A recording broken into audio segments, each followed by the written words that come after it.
حضور علیہ الصلوۃ والسلام نے فرمایا کہ مومن کا معاملہ بھی بڑا عجیب ہے کہ اسے اگر تکلیف ہوتی ہے تو اس پر وہ صبر کرتا ہے، یا اسے خوشی ملتی ہے تو اس پر وہ شکر کرتا ہے،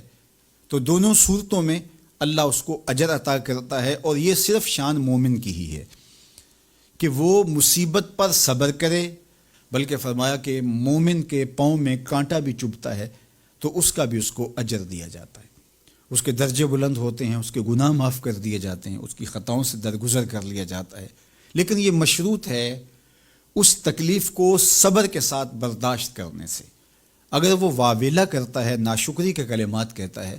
تو تکلیف تو ختم نہیں ہوتی لیکن اجر زائل کر دیا جاتا ہے۔ تو اس لیے ہمیں ہر صورت کے اندر صبر کے دامن کو مضبوطی سے تھامنے کی تلقین کی گئی ہے، اور اہل ایمان کو یہ بھی سبق دیا گیا کہ جب انہیں کوئی بھی مصیبت پہنچتی ہے تو وہ کہتے ہیں انا للہ و انا الیہ راجعون، کہ ہم اسی کے ہیں اور اسی کے حضور پلٹ کے جانا ہے۔ تو یہ وہ امر ہے کہ جو ان کی طبیعت کے اندر ٹھہراؤ پیدا کرتا ہے اور ان کی زندگیوں کے اندر اللہ تعالیٰ جل شانہ پر جو یقین ہے اس کا پتہ دیتا ہے۔ اگر مصیبت کو اللہ کی طرف سے سمجھ کے مان کے صبر کیا جائے، اس کو مقدور سمجھا جائے، اس پر واویلا نہ کیا جائے، اللہ کی نافرمانی کا کوئی کلمہ نہ بولا جائے، اپنے عقیدے میں تزلزل نہ آنے دیا جائے، اپنے رویوں کی خوبصورتی کو زائل نہ ہونے دیا جائے، تو اس کا مطلب ہے کہ وہ شخص مومن ہے، اس کا یقین ہے کہ یہ اللہ کی طرف سے ہے۔ تو پھر اس کے یقین کے صلے کے اندر اللہ اس کو پھر ہدایت قلب کا چراغاں نصیب کرتا ہے۔ اور فرمایا واللہ بکل شیء علیم، اور اللہ ہر شے کو جاننے والا ہے، اسے پتہ ہے کہ کسی پر مصیبت نازل کیوں کرنی ہے،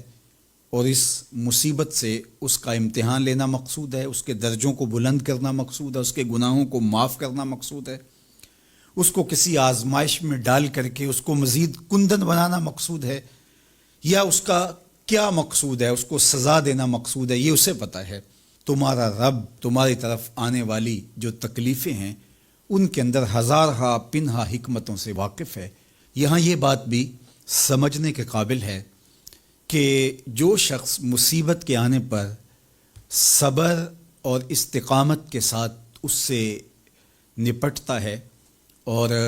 اللہ پر جو اس کا یقین ہے اس میں تزلزل پیدا نہیں ہونے دیتا، کل من عند اللہ، اے محبوب فرما دیجئے جو کچھ ہے وہ تمہارے رب کی طرف سے، یہ اس کا خیال اور فکر ہے کہ یہ میرے اللہ کی طرف سے، تو پھر اس مصیبت کو ٹالنے والا بھی وہی ہے۔ تو اگر یہ اس کا عقیدہ پختہ تھا تو پھر وہ مالک کی دہلیز چھوڑ کے، مالک کی چوکھٹ چھوڑ کے کسی اور دہلیز پہ نہیں جائے گا، کسی اور چوکھٹ پہ نہیں جائے گا، وہ اس مصیبت کو دور کرنے والا مؤثر حقیقی اللہ کو ہی جانتا ہوگا اور اسی کے حضور دعائیں کرے گا، التجائیں کرے گا، کسی شرک کا ارتکاب نہیں کر سکتا ہے، اور وہ مالک کی دہلیز سے کبھی روح گردانی نہیں کر سکتا، بلکہ اس تکلیف کے آنے سے وہ اپنے رب کے ساتھ اور زیادہ جڑ جائے گا۔ اور اگر وہ صبر کرے تو یہ اس کا ایک مرتبہ ہے کہ وہ حوصلے کے ساتھ اس تکلیف کو برداشت کرے، اور دوسرا مرتبہ جو اس سے بڑھ کر ہے کہ اس پہ اللہ کی رضا کے سانچے میں اپنے آپ کو ڈھال لے کہ جے سونا میرے دکھ وچ راضی، میں سکھ نو چلے ڈاواں۔ اگر وہ اس بات پہ راضی ہے تو کوئی بات نہیں ہے، میں اس پہ راضی ہوں کہ میرے رب کی یہ رضا ہے۔ تو یہ دونوں چیزوں